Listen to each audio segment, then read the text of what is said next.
Welcome back to Canadian Agriculture Unpacked. You will see our contact information on the screen. If you want to talk to us, please do so.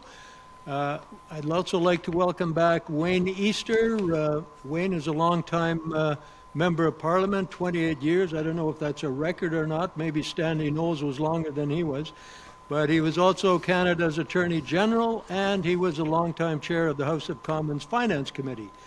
And then we have Jack Wilkinson, a tour de force in Canadian agricultural policy, President of the Canadian Federation of Agriculture, President of the Ontario Federation of Agriculture, President of the International Federation of Agricultural Producers, now known as the World Farmers Organization, and recently retired as a director on Canadian Cooperators. Welcome, gentlemen. Then it's a pleasure for me to introduce our special guest today, Vice President of Policy, NFU Vice President of Policy, Phil Mount. Welcome, Phil. Thanks for having me, Bob. Phil, why don't we start out by you telling us a little bit about yourself? Sure, I can do that. I was born and raised on a dairy farm in the east end of what is now the city of Ottawa, a bit over half an hour away from Parliament Hill. And it's sort of played a role in my life since then in one way or another. And I guess my wife and I are farming on a farm now down in the south end of the city of Ottawa, again about 40 minutes away from Parliament Hill. Ottawa's a really big city. I don't know if you know this about the city, but there's over 1,000 farms inside the city of Ottawa, inside the borders. So it's quite a large and quite rural city. So it makes for fun operating in policy just within the city of Ottawa, but we get all kinds of opportunities for other action as well. What type of farming do we do? Well, I think as farmers we reflect a bit the diversity that characterizes the National Farmers Union, really. I'm sure Wayne saw big changes at the NFU over his tenure. In the years since then, the NFU has become, if anything, more diverse. We've got farmers in all farm types and commodities and sectors, operating at all scales, from broadacre prairie crop producers to peri-urban vegetable producers, and from export markets to sales that are direct to consumers. So we're a little bit odd in that we are keeping our farm operation fairly small. Although in July, when we're moving around 100 sheep in 2 separate flocks, it might not seem so small, but the scale of the livestock operation is intentional because our farm model also includes processing our own product. My wife Denise and I make thousands of sausages to our own carefully managed and crafted recipes, and this year we're scaling up our lamb burger production as well, using those same recipes. And then we spend the summer traveling from event to event, grilling up those gourmet creations and serving them to folks like you in all kinds of different settings. Just yesterday we signed up for the Ottawa Valley Stomp and Lumberjack Festival in Petawawa. But we're at everything from Renaissance festivals where they do jousting, seriously, live jousting in 2025, to music festivals, to Highland Games. So it's a bit of a different model than other farms, but it takes advantage of some of the skills and strengths that we developed outside of farming and brings them all together into one operation. Well, thanks for that, Phil. Certainly diversity on your own farm. You've got your own safety net program right on the farm.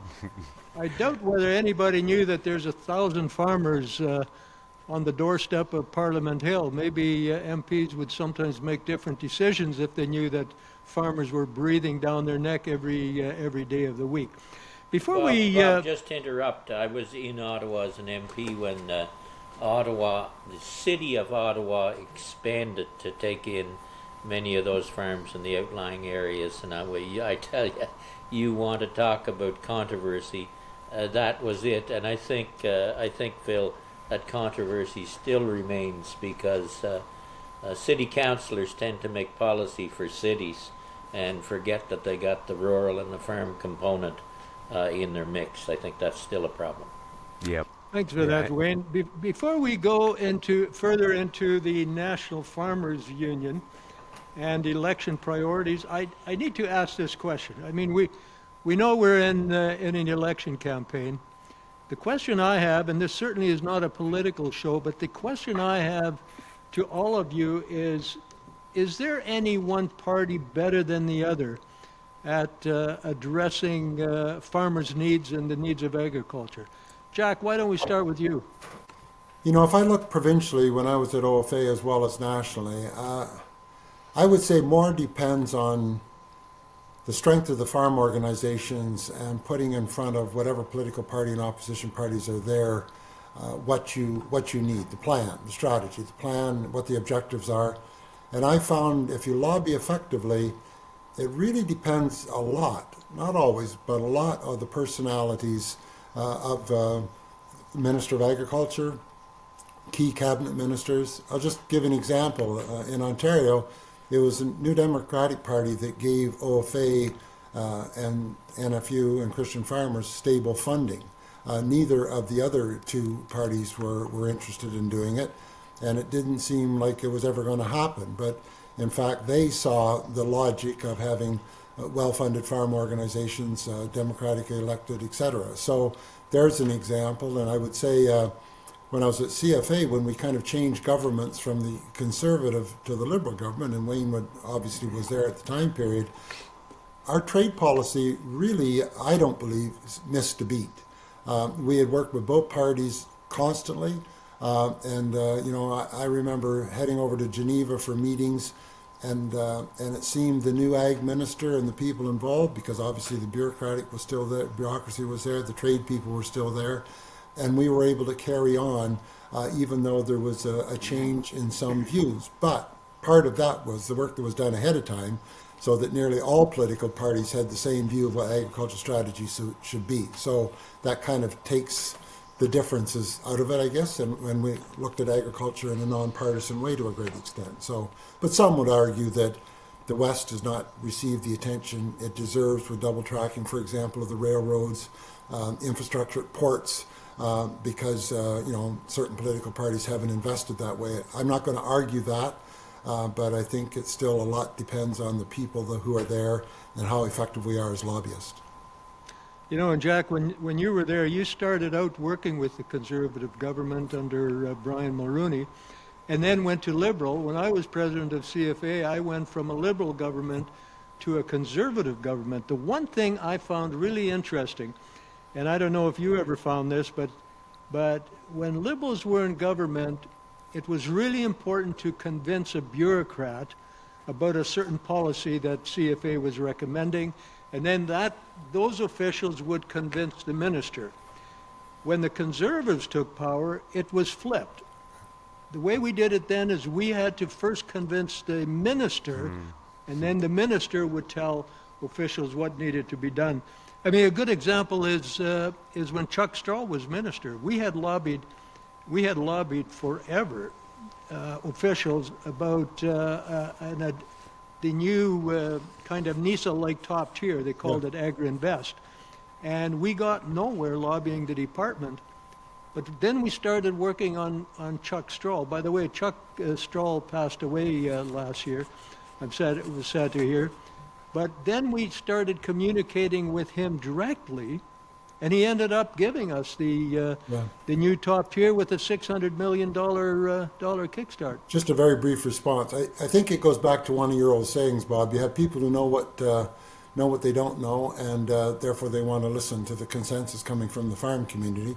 You have those who think they know something, and therefore they're going to do it even though they get advised not to. And then you have those who know and they do the right thing. So my view is, if you have a minister, it depends on their personality.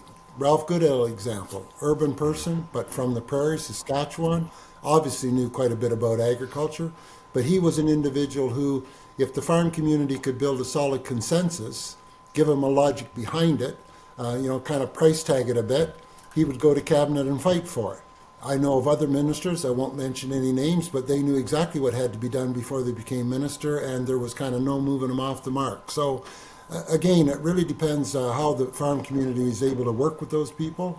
When I talk about the NDP, I mean, there was a minister who had been a school teacher. He admitted right up front he didn't know something, so he said, don't come in here and expect me to pick the answer. You come in here with a plan, with a consensus, and I'll give it serious consideration. So, that's where I think it really is a very dynamic thing where people's personalities and expertise really play. Yeah, and adding to what you said earlier, then there are those that don't know, and they don't know that they don't know. Those are the troublesome ones. Phil, go ahead. Which party do you think one party is better at addressing agricultural concerns? Well, I think I'm going to carefully steer around that one, Bob, and let you folks who are non-aligned make some clear-eyed observations. I mean, I like what I've heard so far in a general sense. I just want to be clear. The NFU, as most farm organizations, I believe, practice non-partisanship. You may or may not know this, but the NFU was formed in 1969 through the merger of a bunch of unions across the country, and the charter of the NFU was passed as a private act of parliament in June 1970, and it makes the NFU the only Canadian farm organization incorporated by an act of parliament. So, I mean, I think the NFU sort of has it within its blood to be non-partisan, but at the same time, like I like what I've heard. We take it, sort of as our approach to try and arrive with the facts well in hand and presented clearly and logically. And then it's a matter, as Jack says, as you all have said, of finding the right person to get that message to that will be effective in then turning that into the type of action you want to see from those facts. Okay, thanks, Phil. And Wayne, we will forgive you if you're a little partisan, since you did serve the Liberals faithfully for 28 years on the Hill, but go ahead. Well, in my time in Ottawa, Bob, I've been accused by some have been NDP. I've been accused by others have been conservatives, and I was a Liberal. In terms of my point of view on the parties when it comes to farmers and agriculture, they're all really the same to a great extent. All the parties, especially in this day and age, seem to be run from the centre. Whether it's the Prime Minister's office, the opposition leader's office, and so for agriculture and farmers to get heard, as Jack said, farm organizations really need to be there. They need to even be involved in the policy process within the various parties if they can to push the issue, but not necessarily does the leader of the party always follow the party resolutions that are pushed for. So I think it's really critical that farm organizations are there and push the agenda, because I can tell you off the top, farmers to a great extent in all parties, they know they're there, they know where their food comes from, but they're getting pressure from every other sector as well. And so to a great extent, they're not the number one priority, and I think that's a problem. And I think there's another problem in Ottawa that I've seen as finance chair, certainly, and that is I really seriously believe Agriculture and Agri-Food Canada has lost its way. They have forgot that they're supposed to represent the farm community and fight for the farm community with the other deputy ministers and in cabinet. And I liked what Jack said on Chuck Straw and Ralph Goodale. Those were two ministers who pushed their department, pounded the table just like old Eugene Whalen used to do, and said, this has to be done for the farm community, because Agriculture and Agri-Food Canada has become very bureaucratic, sometimes more interested in the consumer's point of view than dealing with the real issues that agriculture that we face on the farms across the country. The best on the provincial side, I'd say this: the best Minister of Agriculture we ever had, and I was NFU at the time, president, and we complained about his appointment as minister and taking on the role of minister at the time. Then we found out he was the best minister we ever had in this province because he happened to be the premier himself who took on the job. And when you were dealing with the minister, you were dealing with the guy who was going to make the decisions at the end of the day. And that was the best time we ever had as an organization in this province of getting something done.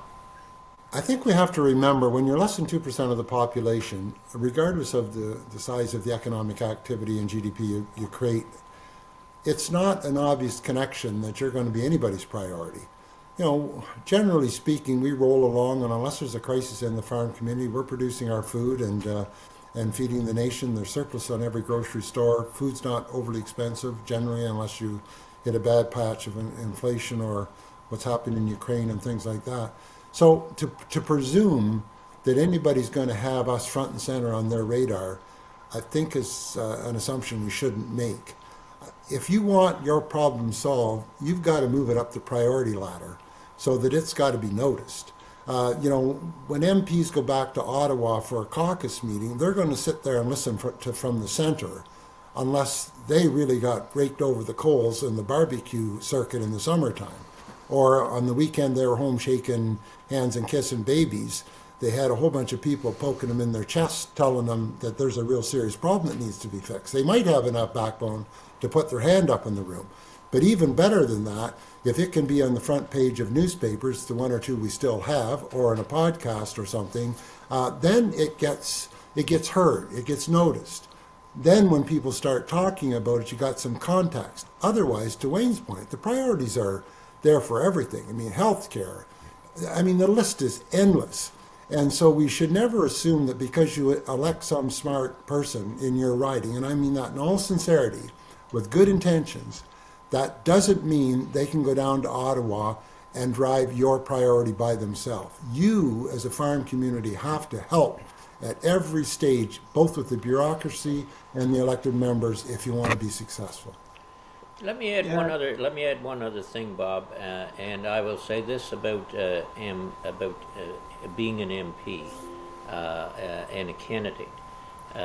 One of the best training grounds, I firmly believe, for MPs is farm organization, and I've seen that in several ways in my time in Ottawa. Because in farm organization, you got to organize, you got to line up your ducks, if I could put it that way. And if you're going to get anything accomplished in Ottawa, you're going to have to line up your ducks, talk to other members before you put it on the agenda. Make sure you got all that background work done, the MPs that are going to support you, your discussions with the opposition parties, if they'll support you or they might oppose you. But in any event, it's the training and the experience that I got from being in farm organization that was a big help, and I've seen it in other MPs as well who've come through that process. You know, and just in addition to some of the comments you've made, and Wayne, I think you said it, that basically it's the center that controls things. And Jack, you were talking about whether MPs actually represent the constituency that they're from. I had a member of parliament tell me one time, he said, don't bother lobbying any of the caucus. They're all bucking for a promotion. They will never say a thing in caucus meetings. And I think that applies to ministers as well. Like if they're only worried about their position, they're not going to represent their department or their constituents the way they're supposed to represent them. It's in that case, it's more Ottawa talking to, or them telling their constituents what Ottawa is saying rather than telling Ottawa what their constituents are telling them. Anyway, that's probably enough politics for the moment, except, Phil, tell us a little bit about the NFU's election priorities. Sure, and you know, Bob, there's a lot of overlap really between the response to the moment. I think we're in a moment right now with this election. Not only is it a very short and intense election campaign, but it happens to be coming at a time when, of course, we have this extreme outside interference, if you will, and it certainly, has turned into one of those campaigns that's not necessarily a single issue campaign. We've seen how those have turned out in the past. That's how we got free trade in the first place.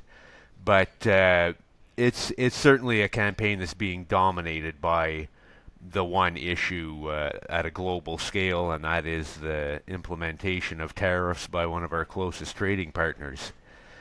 And we developed a 6-point strategy that's just a broad and general strategy that is both a response to the tariff situation, but also a long-term strategy to increase our resilience here in this country and our food sovereignty in this country. And I think it just happens to be a moment when, these two things are meshing, are overlapping to quite a degree. And it makes the message more relevant. I mean, to what Wayne and Jack were talking about earlier, one way of raising the significance of your issue, your priorities, is by having it come together with, these outside agents or factors that are really dominating what the politicians happen to be talking about on the campaign trail. I think we're at a moment right here, right now, when we have folks across the country talking about essentially Canadian sovereignty, talking about buy Canadian, buy local, in a way that we haven't heard in quite a while. It's a moment, I think, where we need to get our message to these folks and into the media, really, onto the public's mind. And so I guess I would say, like, the first election priority that we have is really talking about this whole market strategy, our long-term market strategy. A lot of folks have identified, as has the NFU, that, in this moment, one of the things that we need to do is diversify our export markets. And that overlaps a lot with the answer to the question, how do we respond to the tariff situation that we find ourselves in? But I would say in the very same breath that we also need to be diversifying the types of production that we support across the farm landscape and building local and regional markets at the same time. So I guess I would say we need to balance investment and direct funds to rebuild local and regional infrastructure, supply, and markets. So as an example, in 2024-25, the Agriculture and Agri-Food Canada budget spending on domestic and international markets, this is one of the funding envelopes, about $700 million. It's intended to enable the agriculture and ag-food sector to contribute to growing the economy, but it's largely focused on supports for and increased access to international markets by resolving market barriers, advancing trade positions. And this isn't a new thing. Like, this has been the focus for the last 30 years. And so all I would say is, like, we need to redirect and find some balance so that the domestic and international market support actually supports domestic and international markets. And the way that we support domestic markets is to build back some of the diversity and the resilience in our food system that comes with diverse production that isn't all focused on commodity or export. And in order to do that, we've got to catch up on 30 to 40 years of serious neglect in investment in local infrastructure for regional markets. Okay, that's thanks for so clearly a number one priority is increasing markets either through value added in Canada, export markets, etc. Wayne, would you like to comment on that? Yeah, well, I think the if I could put it this way, I think the bottom line, especially with the Trump involvement and what he's doing globally, is that we have to be absolutely sure that farmers are able to get a return on their investment for their labor and capital. That's an absolute must. And you know, I know agri-stability is there. In fact, I was there when that came into place in but agri-stability is slow. It's slow to respond. If you're in a trade dispute, by the time agri-stability kicks in, the damage is well done, and your bank account has been drained. So it doesn't react quick enough to these sudden changes in terms of our whole trading relationship with the rest of the world. If you look at the United States, I just forget how many billion they announced just a little while ago that they're putting out to the farm community to support them. The government of Canada is going to have to go beyond, the regular safety nets and get some money out to the farm community. I know Cody Blois has made an announcement, or has changed the policy somewhat to get more money out to canola producers and pea producers that are affected by the Chinese tariffs. But that has to happen generally within the farm community, not just through agri-stability, but actually with payments to producers, if we're going to have that secure and expanding rural Canada and farm Canada that we need there. I think that's got to be a priority. Well, and I mean, we've talked about it before on this show. Canada has all kinds of room, even in their WTO commitments, although I don't think the U.S. cares about WTO commitments. But Canada certainly has a lot of room to spend on direct payments without contravening their entitlement at the WTO. Jack? A couple of comments, one on Phil's and one on Wayne's. We have a great degree of variation across the country. So what Phil's describing, I totally support, and it'll work probably in Ontario, it'll work in lower BC, it'll work in Quebec very well. And it's exciting to go into a community that now has a cheese plant that's active, to go into a farm market in a medium-sized town that's got a great, 30 or 40 stalls, all local produced product with a great deal of variation, to sample your local produce. I think that that's absolutely excellent. But where I live, and probably 3/4 of the prairies, you do not have the population base outside of major urban areas to drive the degree of agriculture. So for me, you have to look at it. There's more than one. There's more than one agriculture, and there's more than one market. I totally agree. We've got to concentrate and displace imports. But I'm just suggesting we'll have different recipes in different parts of the country of what will work and what won't work. And I think we have to look back in the past to find out where's a good place for our investment. I want to give you an example. When BSE hit, it was devastating to the cattle industry, absolutely devastating. We found out that we had an international slaughterhouse capacity. Live animals moved all over the place, north, south, whatever. And when that border came closed, we had serious problems because we had all sorts of cattle and no slaughter facilities that could handle it. So what happened? UPA, the General Farm Organization in Quebec, got lots of pressure from its producers to build a packing house. So they bought a packing house, they refurbished it, put it in place. It took a lot of pressure, particularly cull cows in Ontario and Quebec, did a great job. But as soon as the crisis disappeared, multinationals went out of their way to discount prices to the degree that that packing plant was broke within a year. Because the fundamental reasons there was no packing in Canada hadn't changed, okay, when everything went back to normal. We may never go back to normal, but we need to think through what is the problem we're trying to solve, what we can do short term to make things work, how much can we diversify domestically, everywhere we can do that we should.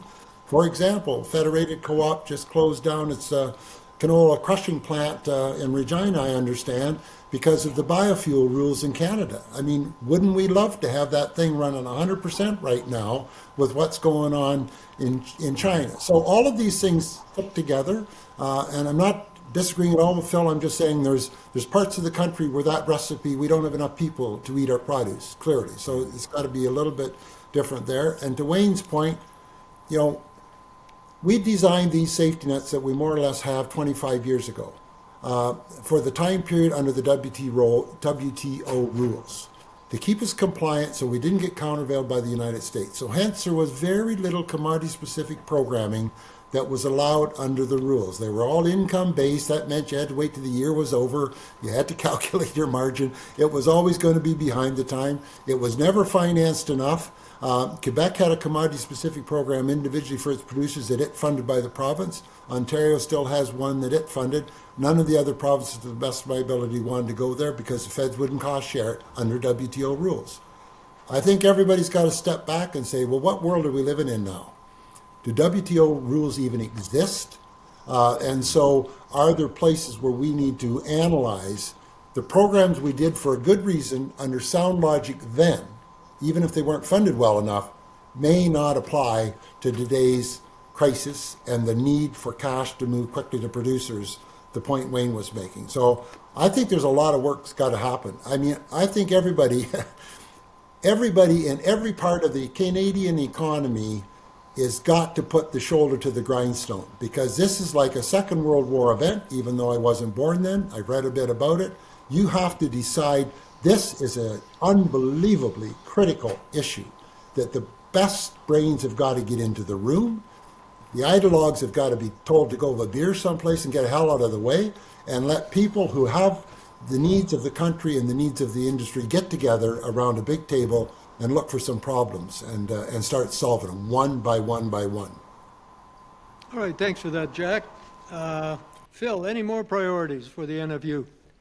Actually, I just wanted to talk a bit more about some of the issues that, or some of the points that Jack just raised there. I love the fact that you brought up the canola crushing facility and pointed out that, you know, the diversity that a piece of infrastructure like that adds to, you know, the potential to serve your farmers, right? So yes, in one sense, it can operate as a, you know, to produce biofuels in your own country, for example, and maybe that was the primary use it was going to be used for. But as you say, in times of need, it can be used to crush for export market when that, for some reason, hits a bump, or, you know, what your normal markets would offer you isn't there. So it just provides, you know, some flexibility, having a piece of infrastructure like that. And I guess that's what I was getting at with my point. When I say local and regional, right, I'm not just talking about supplying food through farmers markets, not by any means at all. So, for example, you know, abattoirs that serve local and regional communities are just as important as the large packing houses, and as we saw in COVID, you know, give you far more resilience. If one of those shuts down, you're not completely hooped as a society. You've got plenty of others there to take up the slack. And we have just let them slide over the last 30 years. You know, we've lost half of them in this province, and more than half in this province in the last 30 years. And we've been putting other hurdles in their way, regulatory hurdles, where we drive compliance to look more like compliance at a federal plant or for international export when it's unnecessary. You know, abattoirs who are meeting the standards that are exacting enough for provincial standards, you know, aren't killing people left, right, and center, and they're perfectly acceptable from one province to the next. So we do all kinds of silly things like that. And I guess the other piece that I'd raise as well is, you know, if you think back a generation ago, 40 years ago, we still had all kinds of processing infrastructure in this country, food processing, that is gone by the boards, you know, after free trade came in. Certainly within the last 20 years, we've seen most of the rest of it go the way of the dodo. And that provides, again, just another piece of sort of resilience, another option for farmers, you know. Sure, if they happen to be in a market where they can market direct to people, the way we do, and the way a number of folks are who are in a peri-urban area, the way we happen to be, that's great. But you need all kinds of other wholesale options that really can give your farmers flexibility to find alternatives, not just in a time of strife or tariff as we're in now, but in any given year, given market fluctuations. If your commodity just happens to be tanking on the sort of the wholesale market, you at least have some other options that you can turn to. That's the kind of infrastructure piece that I'm talking about, and I think that's where you sort of were at the end, when you were talking about this is a moment and we really need to step up and understand how we can support rural communities and the farming community in particular at a moment like this. Okay, thanks for that, Phil. We are running out of time, but I would like to touch on farm income as well, as you and I talked about before, Phil. And to segue into that, let me just use an example that talks about diversity, value added, and farm income. I remember when Mr. Easter, I think he corrected me in an email that I sent him, but I do believe, Wayne, you did a net farm income tour across Canada, talking to farmers and asking how can we improve net farm income. And everywhere we went, I went to some of those meetings, and everywhere I went, downstream industry always said, we need more value added. The point, though, is that value added doesn't help net farm income. Well, it increases the markets probably, but it doesn't really help net farm income unless farmers own part of that value add. I'll give you an example, Wayne, from your part of the country. The Pringle potato chip is probably one of the highest potato chip in the market, highest priced potato chip in the market. But it's made from the lowest grade potatoes that farmers have. They just create a mash out of these downgraded potatoes, roll it out in a sheet, and then stamp perfectly round, well, not round, but oblong potato chips out of this mash, and that's now the highest priced potato chip in the world. Does the farmer get more for the potato? No, they don't. And so the only way the farmer can actually benefit from that value add is if they own part of the value add, and I'm sure we could use other examples. But I'd like to use that, and within that context, talking about net farm income, to an analysis that the NFU did recently. And we, on a previous show, Wayne and Jackie will recall, we talked about net farm income in the mid-70s being somewhere around $3 billion, and farm debt was $7 billion. Then in 2005, farm debt was $49 billion, and net farm income was minus $3 billion. And so there was kind of an inverse relationship between farm debt and net farm income. And then in 23, we talked about this as well. The department, and these are department numbers, said that there was $146 billion of farm debt, and I think it's higher now, and there was a net farm income of $25 billion. Now, the analysis that the NFU did, Phil, and you can comment on this, tell us why your picture is different than the numbers I just quoted from 2025. Well, hopefully you'll be able to see the graph, gentlemen, that I'm referring to here. Bob, I know you've seen the chart that Darren Qualman produced. Darren's been a long-time NFU researcher. He produced a graphic that shows this dramatic growth over the last century in on-farm output and gross sales in this country. Like really dramatic growth over 100 years, fairly consistent growth. But the graph also shows this dramatic increase in the proportion of that growth that's been swallowed up by agricultural input suppliers, fertilizer, pesticide, seeds, farm equipment, agricultural plastic, everything, as well as service providers, custom harvesting, drying, storage, shipping, accountants, banks. Trailing along at the bottom is a line that has been slowly declining over time, the line that shows the part of that that stays on the farm and covers things like bank payments and mortgages. And as you say, Bob, like this, so this line doesn't even account for farm debt. This is just showing you the difference between gross income and net farm income. And it is a dramatic picture indeed over the last 100 years. You can see, like, over the first 50 years of that, how the percentage of income that stays on the farm is fairly reasonable. But certainly, you know, since the early 70s, we've just seen this vast gulf appearing. And I think, you know, you can imagine yourselves in your own farm situation where that's coming in and what that looks like. Jack or Wayne?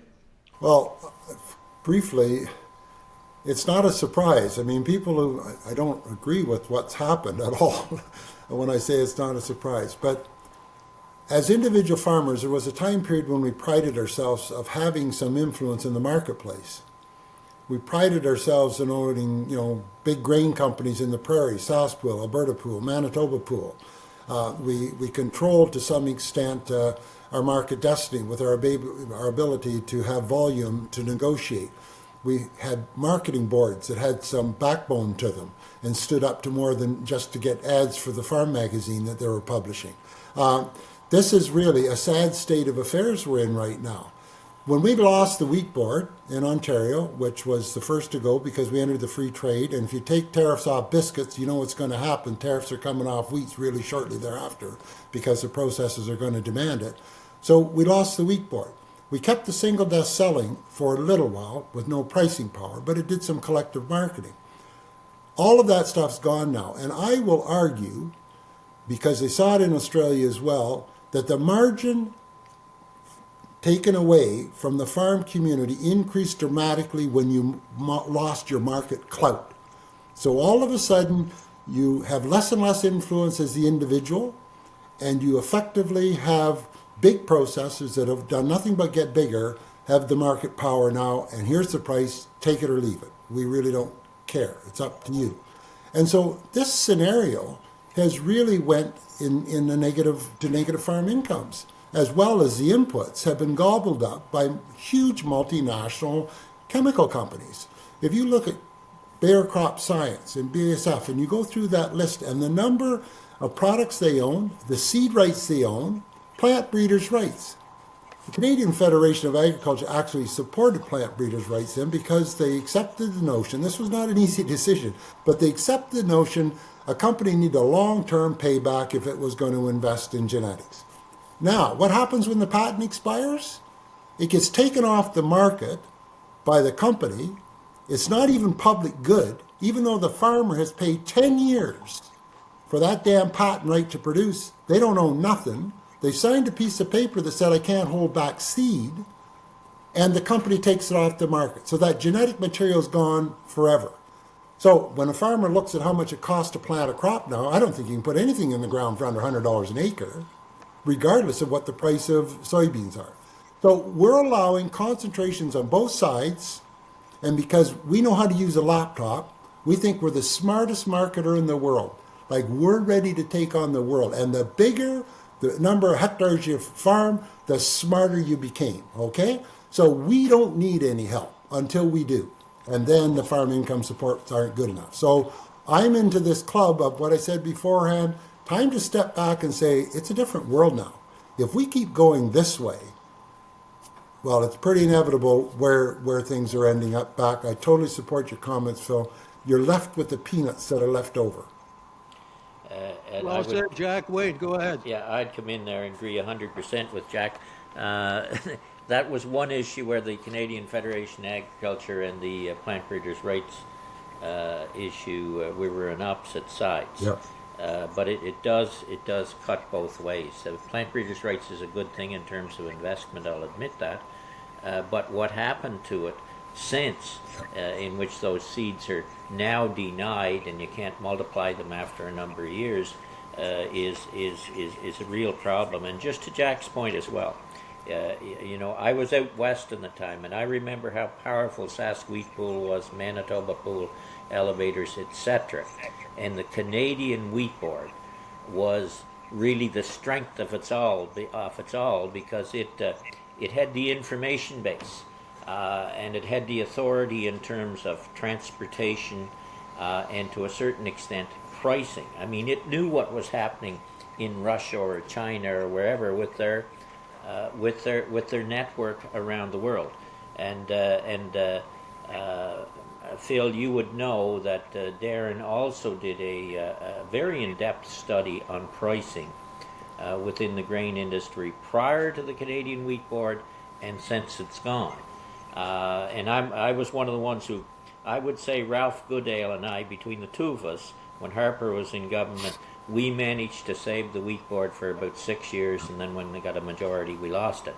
But the return, farmers were getting 92 cents at every export dollar returned back to them when the Wheat Board was there, and now they're getting about 60 cents at every dollar returned back to them. Because the Wheat Board would, you know, blend in some of the demurrage, blend in number 2 and number 1 wheat to get number 1 to meet the thresholds. They kept the pressure on the railways, they kept the pressure over dockage, and a number of other things. And since farmers lost that Wheat Board and that control, you can see that difference between 60 cents and 92 is 32 cents at every dollar. That's going to the corporations, the railways, and others in the system, and not to the folks who produced the wheat. So your points you made are absolutely right. I'd put it this way: the farmer is in the middle. On the input side, you got the chemicals, the fertilizers, etc., the equipment. On the output side, you've got the product going to market, the processors, etc., the truckers, and so on. And the farmer is the wealth producer, but he doesn't. What the chart shows that Phil showed, that wealth isn't staying within the farm community. It's making everybody more wealthy on both sides of that individual, and the farmer's taking the hit. And the charts show that. And Jack is absolutely right. We need to look at today at the policy of agriculture in today's world, in the kind of relationships and what can happen globally, and develop a policy that is going to meet farmers' needs from coast to coast to coast across this country, so that they too can have a sound return on their labor and investment. Well, we could continue this discussion for quite some time, but we are at a time, and I have a feeling you might have had some more election priorities, but quite frankly, those priorities will still be priorities once the election is done. So we can have you back. I'd like to thank you very much for attending this session, Phil, and thank you to Wayne and Jack. And we'll see you again. Thanks. Take care. Take care, guys. Good. Great. Bye-bye.